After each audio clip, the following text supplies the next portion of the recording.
Hello les amis, je vous retrouve pour une nouvelle vidéo sur le football français et la Ligue 1 et je vais vous présenter tous les résultats des matchs de la 14e journée du championnat de France de football de Ligue 1 saison 2025-2026. Alors je vais revenir sur les scores des rencontres avec les infos des buteurs, on verra le classement des équipes à l'issue de la 14e journée, le classement des meilleurs buteurs, celui des meilleurs passeurs.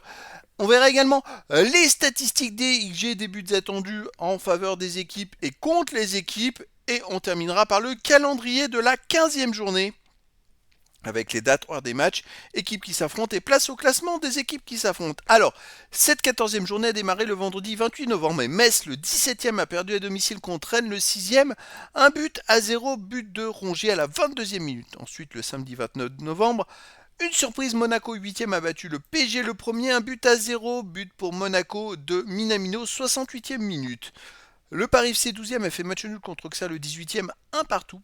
Ouverture du score pour le Paris FC, Kebal 32e sur pénalty, égalisation de Diomandé 40e pour Auxerre.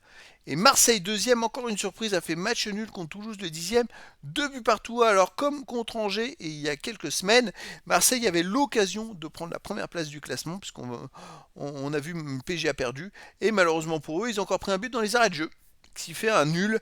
Et c'est donc Toulouse qui a ouvert le score par Emerson 14e minute. Pexao a égalisé à la 66e pour Marseille. Deuxième but d'Oeschberg à la 74e pour Marseille.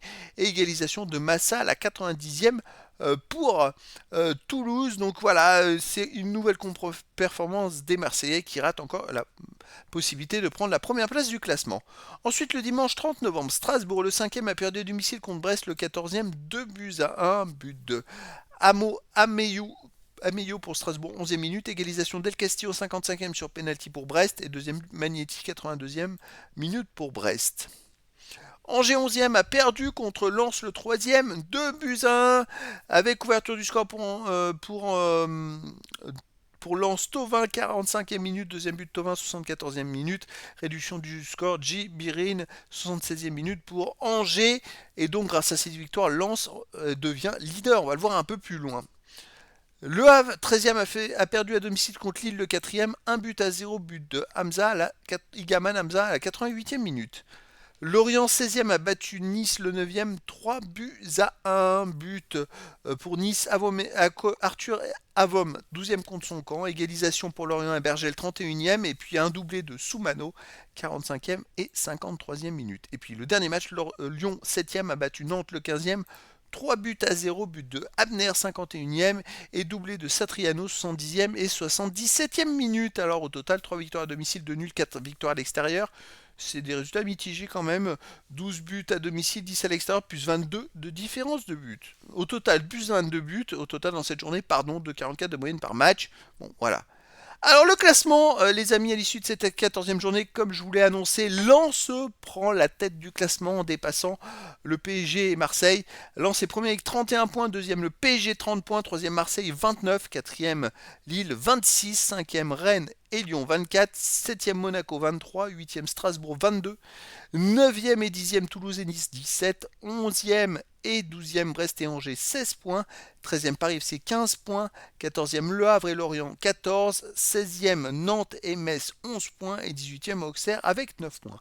Le classement des meilleurs marqueurs, en tête Greenwood de Marseille 10 buts, deuxième Panichelli de Strasbourg 9 buts, troisième Le Paul de Rennes 8 buts, et après avec 6 buts, quatrième Execo Diop de Nice, Kebal du Paris FC, Del Castillo de Brest avec 6 buts. Le classement des meilleurs passeurs, en tête Thomasson de Lens, Aubameyang de Marseille, Vitinha du PSG avec 5 passes décisives, quatrième ex-aequo à York de Brest, Correa de Lille, Nadir de Marseille, Kebal du Paris FC et Barco de Strasbourg avec 4 passes décisives. Alors les XG, les buts attendus, classement des XG, les amis. On a donc Lens qui est en tête du championnat. Mais pour les XG, c'est Monaco. Pour les XG positifs, après on ira voir les XG négatifs, c'est-à-dire les XG des adversaires. Monaco est en tête avec 28 XG au total devant Marseille. Lille, Lens et le PSG n'est que 5e.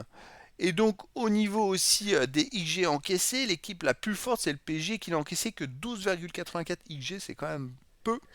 C'est vrai que Marseille défend, le PSG défend très bien. Puis après, il y a Marseille, Lyon, Strasbourg et Lorient. Lorient qui a gagné 3-1 dans cette journée, qui est enfin récompensé vu son manque de réussite dans les IG. On avait pu constater ça les semaines précédentes. Et donc Lorient, encore loin, hein, très loin, hein, les amis, sont à moins 13,65 dans le vert. Ça veut dire qu'ils marquent très peu de buts, Lorient, pour le nombre de IG obtenus. C'est quand même assez dingue ça. Alors, Coef IG, je suis en train de chercher. Lorient est avec 21. Ils ont moins 3,69 en attaque et en défense. Lorient, ils sont 5e avec plus 9,96. Donc voilà, c'est quand même des statistiques vraiment en leur défaveur. Alors, les XG, sinon, Coef XG, en fait, c'est le nombre de XG vis-à-vis du nombre de buts et pour et contre. Et je fais un total de tout, en fait, tout simplement. Et c'est pour ça que vous apercevez que les 6 premiers du classement sont dans le rouge. C'est quand même important après les écarts XG que vous voyez, c'est l'écart entre les XG plus et les XG des adversaires.